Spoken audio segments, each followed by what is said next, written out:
नमस्कार, मैं विनोद कुमार शर्मा धर्मवाणी में आपका स्वागत करता हूं, आपका अभिनंदन करता हूं।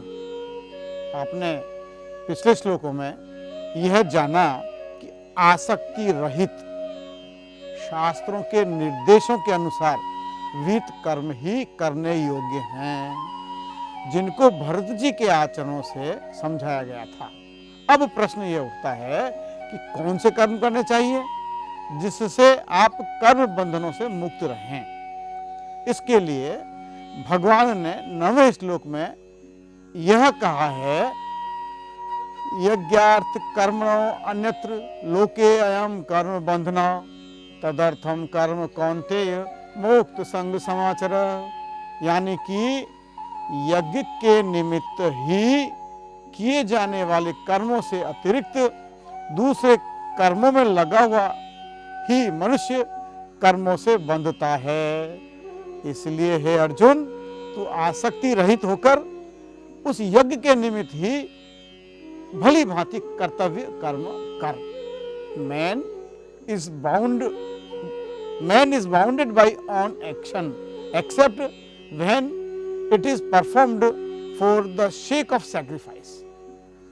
Therefore, Arjuna, do you efficiently perform your duty free from attachment for the sake of the sacrifice alone? Adgadanand जी महाराज ने यह बताया है कि यज्ञ की प्रक्रिया ही कर्म है, किंतु यह प्रश्न यह हो गया कि यज्ञ क्या है जिसे किया जाए।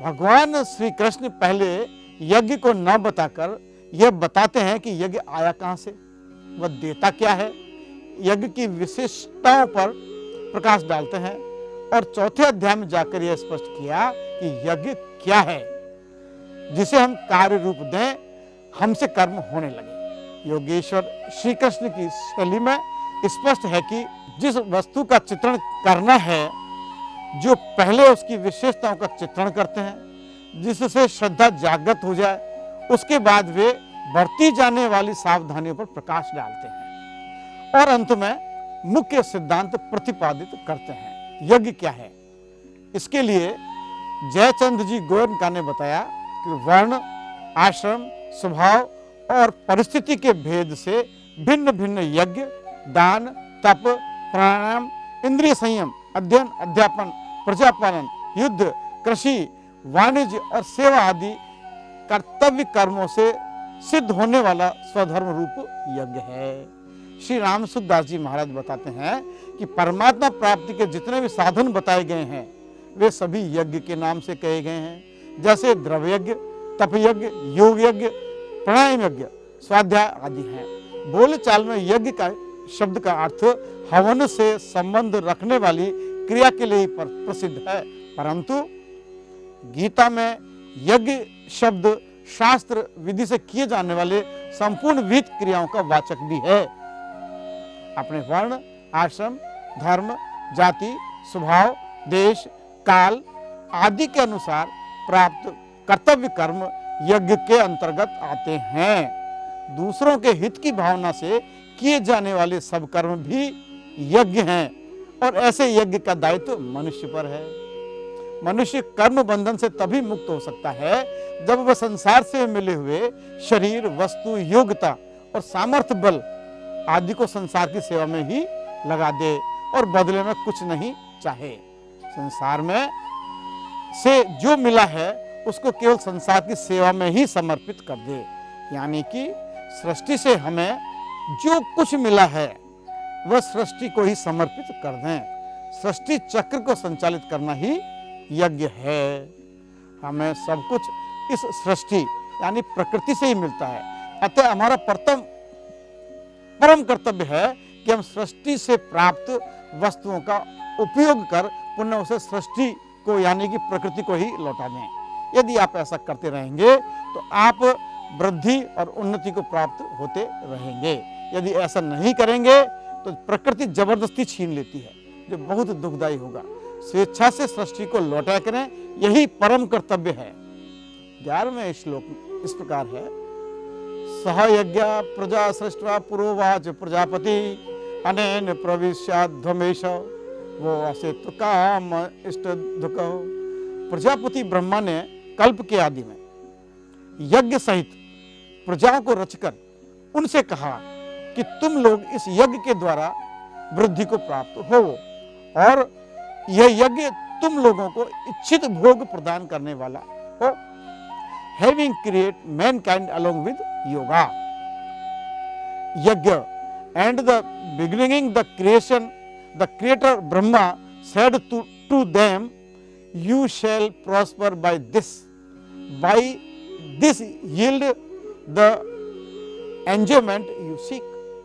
राम सुखदास जी महाराज कहते हैं कि देवता, ऋषि, पितर, मनुष्य, पशु, पक्षी, वृक्ष आदि सभी प्राणी प्रजा हैं।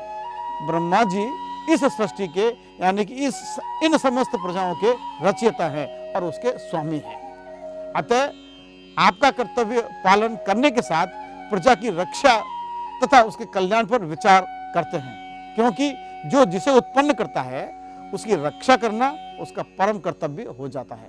क्योंकि प्रजा की रचना ब्रह्मा जी द्वारा की गई है, अतः वह प्रजापति कहलाते हैं। इस श्लोक के अनुसार सृष्टि के आरंभ में ब्रह्मा जी ने कर्तव्य कर्म की योग्यता और विवेक सहित प्रजा के साथ मनुष्य की रचना की और प्रजाओं को यह समझाया कि तुम अपने कर्तव्य कर्म करते रहो, इसी से तुम्हारी वृद्धि होगी।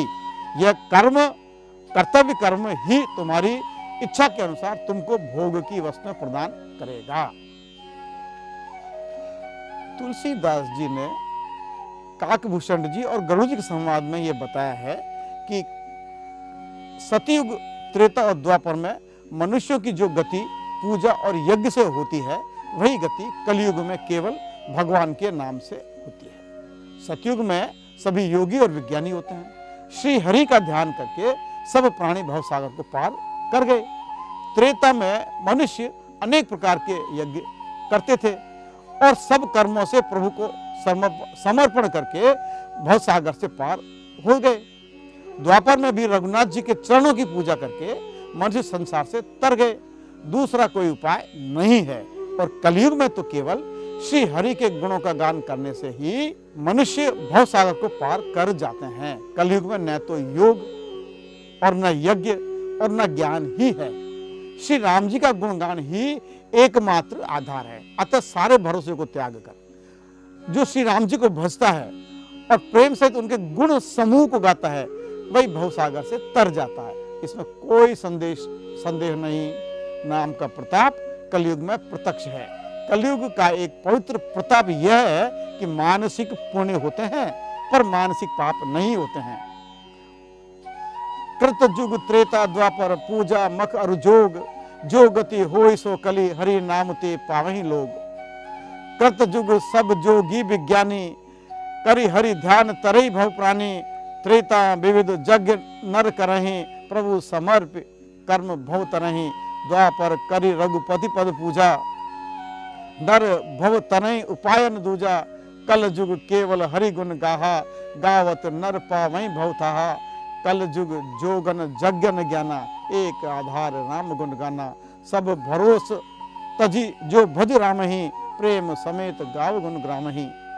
सोई भव तर कछु संशय नाही, नाम प्रताप प्रगट कलिमाही। कलि कर एक पुनित प्रतापा, मानस पुण्य होय नहीं पापा। इस प्रकार गीता कहती है कि अपने निर्धारित कर्तव्यों को करने से ही आपका कल्याण होगा। इसी प्रकार रामचरितमानस भी यही कहती है कि मनुष्य शरीर का उद्धार कर्तव्य कर्मों के करने से ही होगा। जैसे पूर्व में यज्ञ योग से लोगों का कल्याण हुआ, वैसे ही अब इस युग में राम नाम के जप यज्ञ से ही कल्याण होगा। जय श्री राम। तो साथियों, सुनते रहिए गीता और मानस की वाणी।